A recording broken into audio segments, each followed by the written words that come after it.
Hello. എല്ലാ ദിവസവും നമ്മൾ കുക്കിംഗ് ഒക്കെ ചെയ്യുമെങ്കിലും ചില ദിവസം നമുക്ക് ഭയങ്കര മടിയായിരിക്കും.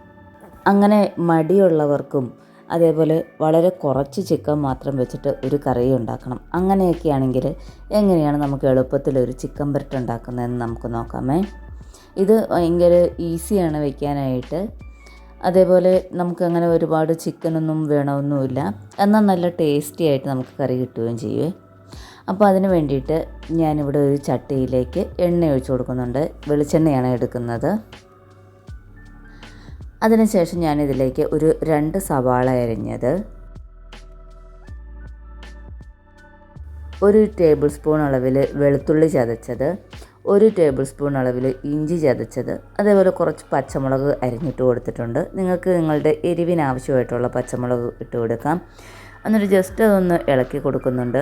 ഒരുപാട് നേരം ഇട്ട് ഇളക്കുകയൊന്നും വേണ്ട, ചുമ്മാ ഒന്ന് ഇളക്കി കൊടുത്താൽ മതി. അതിനുശേഷം ഈ സവാള വെന്ത് വരുന്നതിന് വേണ്ടിയിട്ട് ഒരു അല്പം ഉപ്പും അതേപോലെ ഒരു അല്പം മഞ്ഞൾപ്പൊടിയും കൂടെ ചേർത്ത് ഒന്നുകൂടി മിക്സ് ചെയ്ത് വെക്കേ.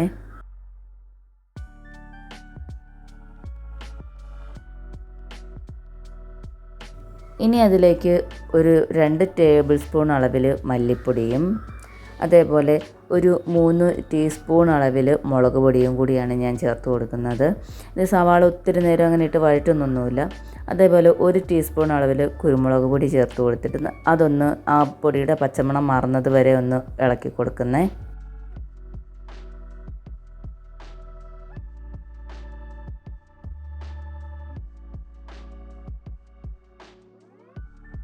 ഇനി ഞാനതിലേക്ക് ഒരു 2 പൊട്ടറ്റോ അരിഞ്ഞതാണ് ചേർത്ത് കൊടുക്കുന്നത്.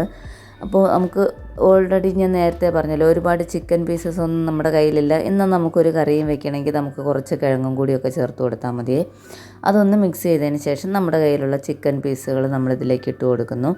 ഇപ്പോൾ ഈ കറി കൂട്ടിയപ്പോൾ എനിക്ക് ഇതിൻ്റെ അകത്ത് ചിക്കൻ പീസിനേക്കാളും ഇഷ്ടപ്പെട്ടത് കിഴങ്ങാണ്. നല്ല ടേസ്റ്റ് ഉണ്ടായിരുന്നു. ഇനി ഇതിൻ്റെ അകത്ത് ഇത് ജസ്റ്റ് എല്ലാം കൂടി ഒന്ന് അരപ്പൊന്ന് മിക്സ് ചെയ്യുന്നെന്ന് മാത്രമേ ഉള്ളൂ. എന്നിട്ടിത് അടച്ചു വെച്ച് ലോ ഫ്ലെയിമിലിട്ട് കുക്ക് ചെയ്യുകയാണ് ചെയ്യുന്നത്. ഇനി ഇതിൻ്റെ അകത്തേക്ക് നമ്മളിങ്ങനെ ഒരുപാട് നേരം ഇട്ട് വഴറ്റുവോ വെള്ളം ഒഴിച്ചു കൊടുക്കുകയോ ഒന്നും ചെയ്യേണ്ട ആവശ്യമില്ല. ഈ ചിക്കനിൽ നിന്ന് ഇറങ്ങി വരുന്ന ആ ഒരു വെള്ളത്തിലാണ് ഇത് മൊത്തം വേവേണ്ടത്. അപ്പോൾ കുറച്ച് നേരം ഇങ്ങനെ ഇരിക്കുമ്പോൾ ഇതിൻ്റെ മുകളിലേക്കൊരു ആവി വരുമല്ലോ.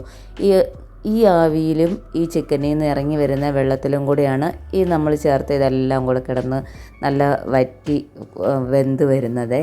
കണ്ടോ, ഇപ്പോൾ ചിക്കനിൽ നിന്ന് വെള്ളം ഇറങ്ങി വന്നിട്ടുണ്ട്. അപ്പോൾ ഈ ഗ്രേവിയിൽ കിടന്നാണ് ആ കിഴങ്ങ് വേവുന്നത്. അതുകൊണ്ട് തന്നെ ആ കിഴങ്ങിനൊരു പ്രത്യേക ടേസ്റ്റ് ആയിരിക്കുമേ. ഇനി നമുക്ക് വേറെ ഒന്നും ചെയ്യാനില്ല. ഇത് ഇടയ്ക്കിടയ്ക്കൊന്ന് ഇളക്കി കൊടുത്താൽ മാത്രം മതിയേ.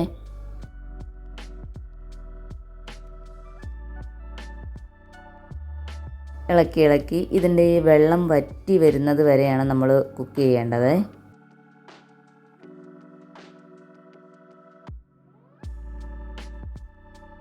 ഇപ്പം ഞാനിതിലേക്ക് 1 ടീസ്പൂൺ അളവിൽ പെരിഞ്ജീരകം പൊടിച്ചതും കൂടി ചേർത്ത് കൊടുക്കുന്നുണ്ട്. അതിനുശേഷം ഞാൻ അരിഞ്ഞു വെച്ചിട്ടുള്ള ഇലകളാണ് മല്ലിയില, രമ്പയില, പുതിനയില, കറിവേപ്പില, ഇതെല്ലാം കൂടെ ചേർത്ത് ഒന്നുകൂടി മിക്സ് ചെയ്തെടുക്കുന്നത്. എന്നിട്ട് ഞാനിതൊന്നുകൂടി ഇതെല്ലാം കൂടി മിക്സ് ചെയ്തിട്ട് ഒന്നുകൂടി അടച്ച് വയ്ക്കുന്നുണ്ട്.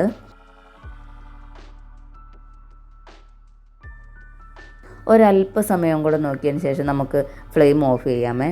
ഇത് കണ്ടോ, ഇപ്പം നന്നായിട്ട് വറ്റി നല്ല തിക്കായിട്ട് വന്നിട്ടുണ്ട്. നമ്മളിതിലേക്ക് എക്സ്ട്രാ വെള്ളമൊന്നും ചേർത്തിട്ടുമില്ല, പക്ഷേ എല്ലാം നല്ല കുക്കായിട്ടുണ്ട്. അപ്പം നിങ്ങൾ വയ്ക്കാൻ മടിയുള്ളപ്പോഴോ കുറച്ച് ചിക്കനൊക്കെ ഉള്ളപ്പോഴോ ഇങ്ങനെയൊക്കെ ഒന്ന് കറി വെച്ച് നോക്കുക. നല്ല ടേസ്റ്റുമാണ്.